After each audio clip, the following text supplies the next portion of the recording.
మాట్లాడాలి. ఇప్పుడు అట్లా అంటే 2014లో 44 ఉంది, 2019లో వచ్చేసి 54 స్థానాలు, 52 స్థానాలు పైగా ఉంది. ఆ తర్వాత 99 కూడా వచ్చింది. కాబట్టి ఇంకా వాళ్ళు డెవలప్ అవుతారనే ఆశతోనే ముందుకు వస్తున్నట్టుగా కనిపిస్తుంది మనకి. సో ఇప్పుడు కొద్దిగా వాళ్ళకి ఒక ఊరటనిచ్చే అంశం ఏంటంటే ఒక 40-41 దగ్గర జార్ఖండ్ లో రావడం అనేది కాంగ్రెస్ పార్టీ కొద్దిగా ఊరటనిచ్చే అంశం కలుపుతుంది. అది తుది ఫలితాలు వస్తే గానీ దానికి చెప్పలేని పరిస్థితి ఉంది. శ్రీనివాస్ రెడ్డి గారు, సో అంటే 200 దాటంలో ఆ ఫిగర్ను దాటడం అన్నదే ఒక రకమైన పరిస్థితి. అంటే ఇప్పుడు ఏదైతే విశ్లేషించే నేపథ్యంలో కూడా కాంగ్రెస్ పార్టీ దేశవ్యాప్తంగా పుంజుకుంటోంది. ఆ పుంజుకున్న ఆ పరిమితి అట్లా కంటిన్యూ అవుతే 2029లో అధికారంలోకి వస్తారు అన్న ఒక ఆశను అయితే అందరిలో కల్పించారు. కానీ బట్ ఇప్పుడు ఒక్కో రాష్ట్రం చేజారుతుందా? హర్యానా ముఖ్యంగా మొన్న, ఇప్పుడేం మహారాష్ట్ర, ఇలాంటివి చూస్తున్నప్పుడు అటువైపుకి వెళ్ళే అవకాశం ఉందా అన్న ఒక అనుమానం అయితే చాలా మందిలో వ్యక్తమయ్యే పరిస్థితి కనిపిస్తుంది. ఏమంటారు? గుడ్ మార్నింగ్ అండి రాజన్యూస్ ప్రేక్షకులకు, అదేవిధంగా యాంకర్ గారికి, మస్తాన్ రావు గారికి, అక్కడ ఉన్న ప్యానల్ వారికి. ఇప్పుడు ఏంటంటే అండి, నేను ఒకటే అంటున్నాండి, కాంగ్రెస్ పార్టీ రాష్ట్ర అధికార ప్రతినిధిగా నాకు వీళ్ళ పోలింగ్ ని ట్యాంపరింగ్ మీదే బాగా డౌట్ వస్తుంది. ఫస్ట్ నుంచి కూడా నేను చెప్తున్నానండి. ఎందుకంటే యూరోపియన్ కంట్రీస్ 207 మెజార్టీ రావడానికి వాళ్ళు ఏం చేశారంటే, దేశాన్ని ఏం చేశారు, ఆ రాష్ట్రాన్ని ఏం చేశారు, తెలంగాణలో గెలిచినప్పుడు ఏమన్నారు సార్? కాంగ్రెస్ పార్టీ అయినా కూడా నేను చెప్తున్నానండి, ఇప్పుడు పార్టీ పరంగా కాదు, దేశ భవిష్యత్తు కోసము. ఇలా ఎవరికి ఇక్కడ మనకు దానికి ఇప్పుడు మిషన్స్ కి, అంటే ఓటింగ్ మిషన్స్ కాను కాంగ్రెస్ పార్టీ కూటమికి ఎన్నికలు జరిగినట్టే ఉంది. ఇక్కడ ఇప్పుడు ఓటింగ్ మిషన్ మన చేతులు ఉంది కదనే కాడిపోయింది. ఇప్పుడు నాకైతే ఏంటంటే ఇంత ఎట్లొచ్చింది అసలు మనం అర్థం చేసుకున్నాం. ఎవరికి 207 స్థానాల్లో దేశానికి మీరు చూడండి, ఎవరైనా పొటాపోటీ ఉండదు. అక్కడ ఇంకొకటి మీరు గమనించండి సార్, ఇంకొకటి ఏంటంటే అక్కడ ఎన్ని పార్టీలు ఉన్నాయి? కాంగ్రెస్ ఉంది, కాంగ్రెస్ నాయకత్వంలోని, మరి అదేవిధంగా శివసేన ఉద్ధవ్ ఠాకరే గ్రూప్ ఉంది, అదే నేషనల్ మరి ఎన్సీపీలో శరద్ పవార్ గారి గ్రూప్ ఇది ఒకటైతే, బీజేపీలోనేమో అక్కడ సిండే వర్గం ఒకటి, మరి అది అజిత్ పవార్ వర్గం ఒకటి.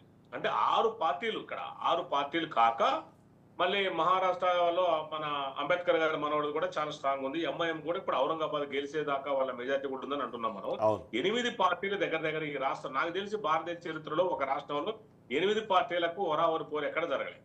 మరి 8 పార్టీల మధ్య జరుగుతున్నప్పుడు ఇంత ఎట్లా అసలు 207 అవు అనేది నాకు అర్థం కావట్లేదు. ఎందుకంటే మార్నింగ్ నుంచి చూస్తున్నాను, 8 గంటల నుంచి కూడా చూస్తున్నాను. అసలు ఇంత ఎట్లా సాధ్యపడద్ది? మనం ఏంటంటే ఇక్కడ పార్టీలకు సంబంధించింది కాకుండా, నేను ఒక రీసెర్చ్ స్కాలర్ గా, లాలో పిహెచ్డి ఒక రీసెర్చ్ స్కాలర్ గా చెప్తాను, ఎట్లా సాధ్యపడుతుంది, ఈ దేశం ఎటుపోతుంది కూడా నాకు అర్థం కావట్లేదు. అంటే ఒక దాంట్లో లిమిట్స్ ఉంటుంది.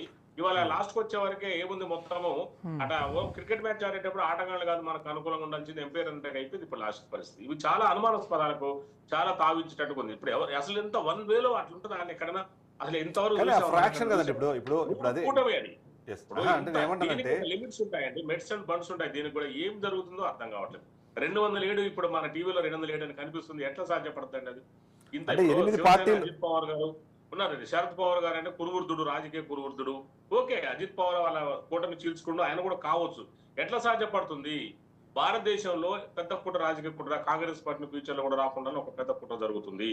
ఇది మోడీ గారి ఆధ్వర్యంలోనే జరుగుతుంది. డైరెక్షన్ అయింది, యాక్షన్ మిత్రపక్షాలు చాలా మంది దీన్ని అమలు చేస్తున్నారు.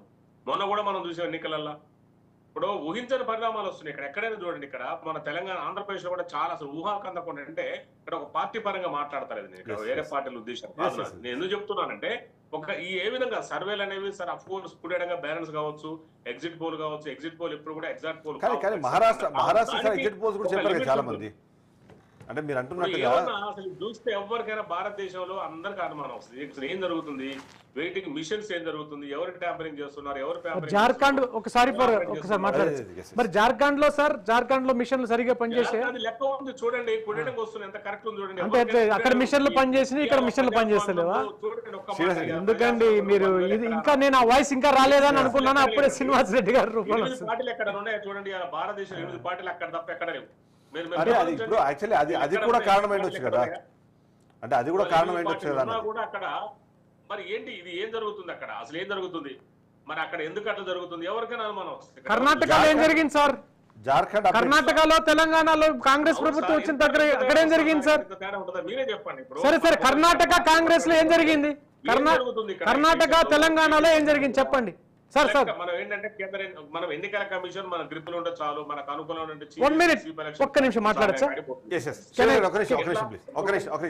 ఇప్పుడు నేను తెలంగాణలో కాంగ్రెస్ ప్రభుత్వం వచ్చింది, కర్ణాటకలో కాంగ్రెస్ ప్రభుత్వం వచ్చింది, ఇక్కడ ఏం జరిగింది?